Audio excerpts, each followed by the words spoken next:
All right, thanks for joining for the optional video. So right here on your own, if you want to try and do this problem just authentically, organically, without the experience of listening to me, go ahead, try it right now. What we're going to do is find the 6 trig functions for the angle formed with the segment connecting 8, -15, and 0, 0. So again, if you want to try this, test your own wits, pause it, and then you can skip around in this video and just go check what my answer was. If you are here to listen to the wonder and the marvel of my voice, then stay tuned. We're gonna get started. So first thing that we need to do is come up with what quadrant this is going to be in and draw the triangle. So 8, -15 means I'm going to the right 8, down 15. It doesn't really matter that you place it in like what would be the right spot, just as long as you have the right quadrant. Then I have to draw this triangle.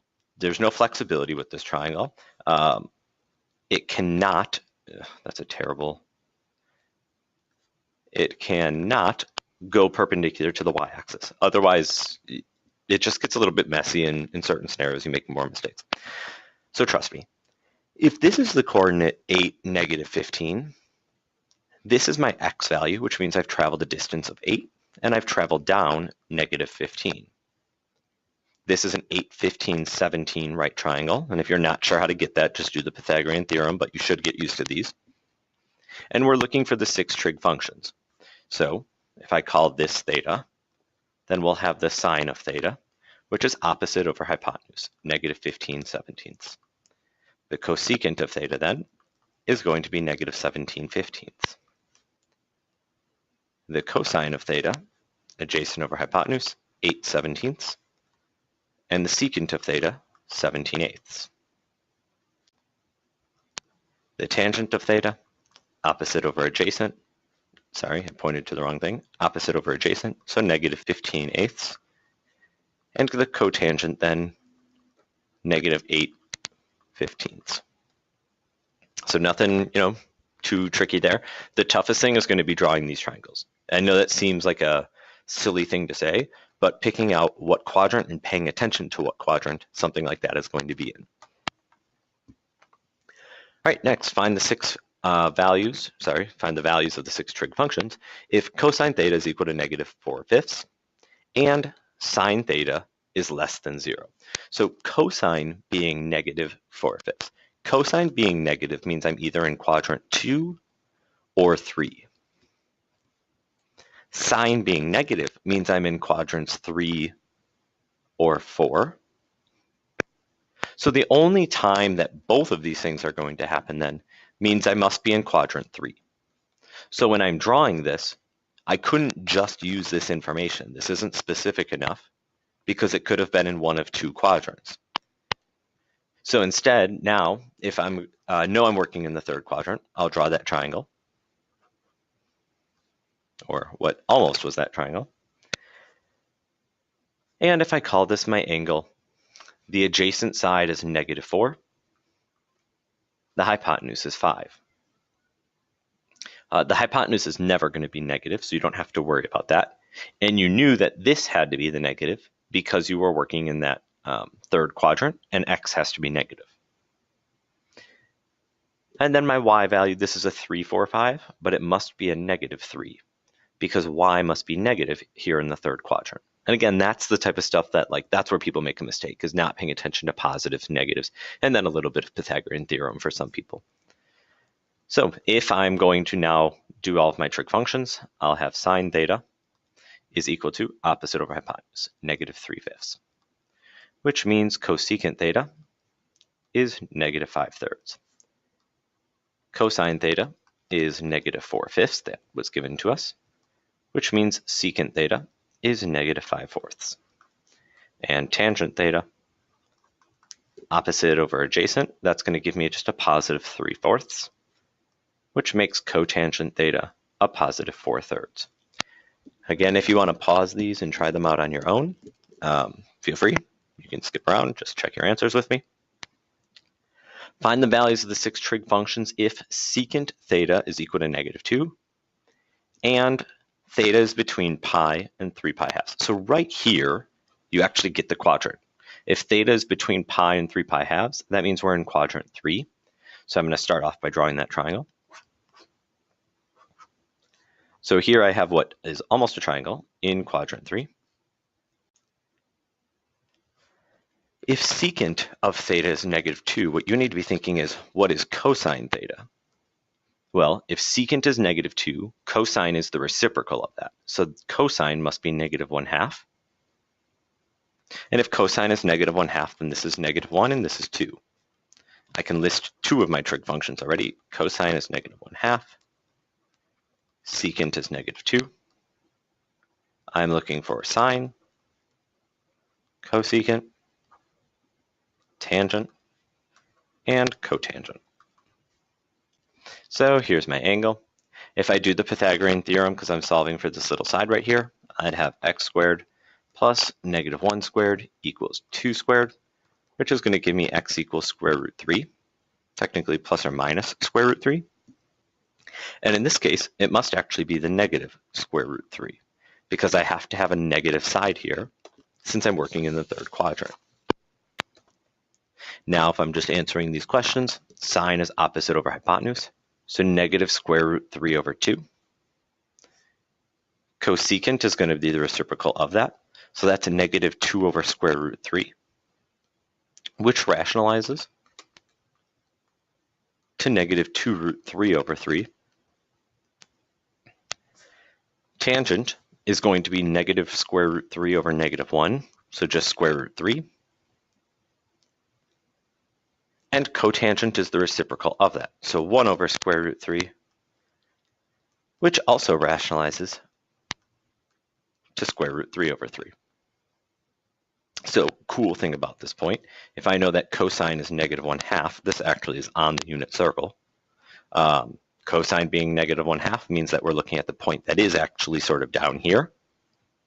And we're working in the third quadrant. So this angle, this whole angle, would be 4 pi thirds. And if you want to go check 4 pi thirds using this information, you're going to get those same things. All right, we can ask this question, same type of idea, but just the way in which we ask it is different. Find the 6 trig functions for an angle whose terminal side is on the line y equals -1/3 x in quadrant 4. So I'm going to start by drawing something in quadrant 4. And I'll fix that to make it look like a triangle. Now, if this is on the line y equals -1/3 x, this is my slope, which is then going to be my rise over run. So that means I'm falling -1. So this, I'm falling -1 to get to this point, and I'm running 3. You might be asking, well, couldn't the negative be with the 3? Yes, but not if I'm working in quadrant 4. So I knew, again, because of this slope being a -1 over 3, that was a fall of -1, a run of +3. Doing the Pythagorean theorem, 3 squared plus 1 squared is going to give me square root 10, which doesn't simplify. And now I can answer the questions. The sine of this angle is going to be -1 over root 10, which gives me -root 10 over 10. The cosine of this angle, 3 over root 10, which gives me 3 root 10 over 10. The tangent of this angle is going to give me -1/3. The cosecant of this angle, I'm not going to flip this. I'll just flip the original thing, because flipping this would require me to re-rationalize. So if I flip the original, I just get -root 10. The secant, same thing. I'm going to flip the original. I get positive root 10 over 3. And the tangent, if I flip that for cotangent, I get -3. Just boxing off those ones that were rationalized. So again, these questions can be asked in different ways, where the goal is for you to understand that you're drawing a triangle and figuring out what quadrant you're supposed to be drawing that triangle in. The last thing we want to talk about then is just that idea of the reference angle. So for each of these angles, we're going to do two things: find the reference angle and sketch both the angle and the reference angle. So for this first one, I like to start off by sketching. 198 degrees, this is 180 degrees, so I know that it's a little bit past that. So here's theta. The reference angle, which we call theta prime, is equal to just this little piece here between the terminal side and the x-axis. That angle, if this is 180 and this is 198, would have to be an 18-degree angle. So that's what my reference would be. For the next one, negative 347 degrees is going to put me in the first quadrant. I'm going this way. Since this is negative 360, and this is negative 347. So this is theta. Theta prime, the reference angle, is this little angle in between these.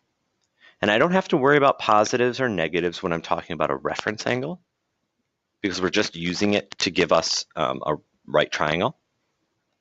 So in this case, that missing piece between these two would be a 13-degree angle. Again, you don't have to worry about the fact that, like, okay, well, it would be an additional negative 13 because we're using it for right triangle trig. So it's going to be a positive angle. 3 pi fifths, it's less than pi, but it's going to be more than pi halves. So it's somewhere like right here. There's 3 pi fifths. My reference angle then is going to be sort of a larger angle in this case. And what you're thinking about is this is 5 pi fifths. This is 3 pi fifths. So how many more fifths did I need in order to get here? Well, that would be 2 pi fifths. And last, 13 pi sevenths. 13 pi sevenths is just shy of 2 pi, because 2 pi would be 14 sevenths. So I know I'm like right here, where here I have theta. This is 13 pi sevenths. Here's my reference angle. And right here is 2 pi, which would be 14 pi sevenths. Again, that's just the same as 2 pi. So I'm talking about, well, what was the difference in between them, which is just going to be pi sevenths. That's going to be my reference angle. And if I were drawing a right triangle, that's what I would be using as my angle, pi sevenths. All right, again, the highlight of this, in the reference angle stuff, people do get tricked on, so don't overlook it. It seems easy, but you know, it can be a little bit tricky at times. But really getting down, like, where am I drawing this right triangle? How am I drawing this right triangle? And then answering the trig functions based off that. The trig functions shouldn't be tough. It should just be the figuring out what quadrant I'm working in. Otherwise, get started on some of that bookwork if you'd like. Make sure that you bring in any questions that you may have.